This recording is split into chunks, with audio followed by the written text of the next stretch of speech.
Waheguru Ji Ka Khalsa, Waheguru Ji Ki Fateh. Welcome to this segment of Coach Gurbani's a-sabad-a-day. The recitation today is Gauri Mahalla Nama, and it is recited for you as follows. Gauri Mahalla Nama, Man re Kaha Bhio Tai Baura, Ehnis aud ghate nahi janne, Bhio lob sang haura rahao. जो तन तैं अपनो कर मान्यो अर सुंदर ग्रह नारी इनमें कछ तेरो रे नाहन देखो सोच विचारी रतन जन्म अपनो तैं हारियो गोबिंद गत नहीं जानी निमख न लीन भयो चरणन स्यो बिरथा औद सिरानी कहो नानक सोई नर सुखिया राम नाम गुण गावे और सगल जग माया मोहया निर्भय पद नहीं पावे कहो नानक सोई नर सुखिया राम नाम गुण गावे और सगल जग माया मोहया निर्भय पद नहीं पावे.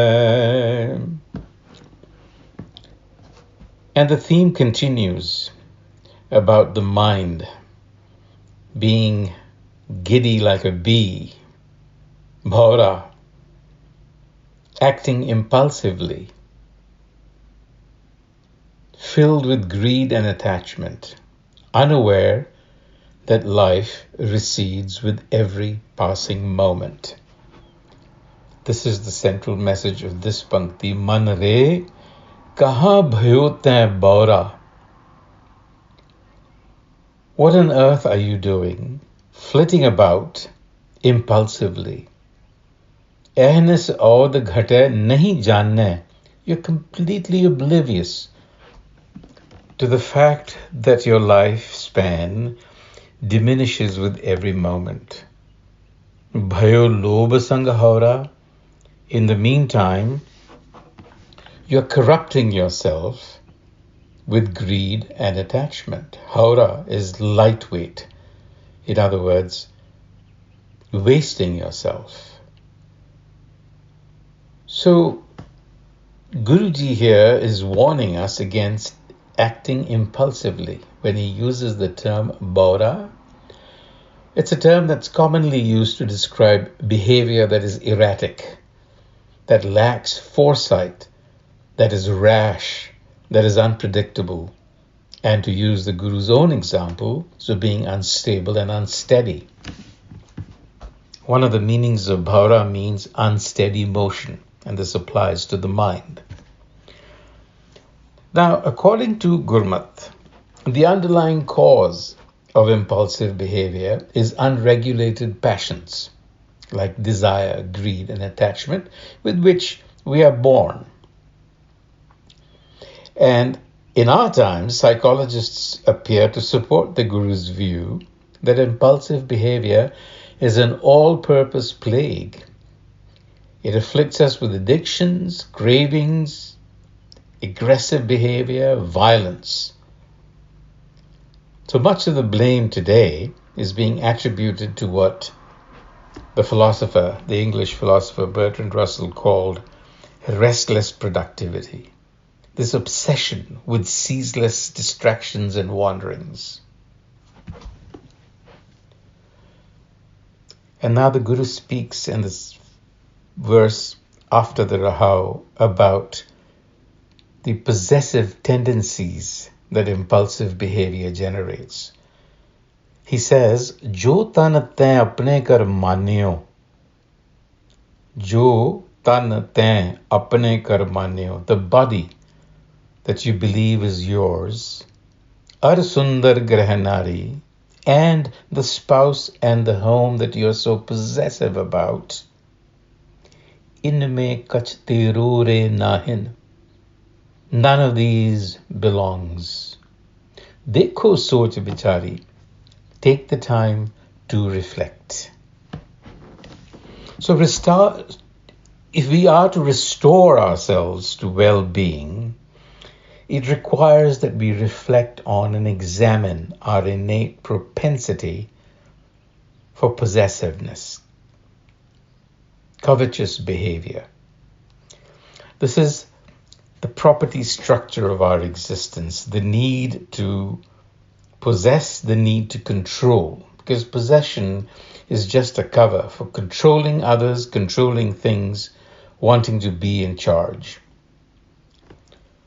But the Guru is instructing us here that this illusion of possessiveness is exactly that, an illusion, and it causes immense grief.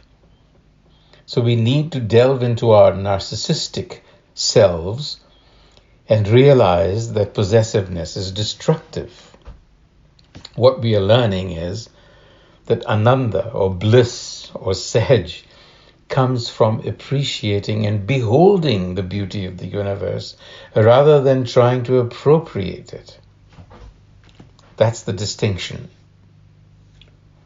If only, the Guru says, you had found the sanctuary of Guru wisdom, leen bhio charanasyo, if only you had done that, self-realization would have come in a flash. Nimak.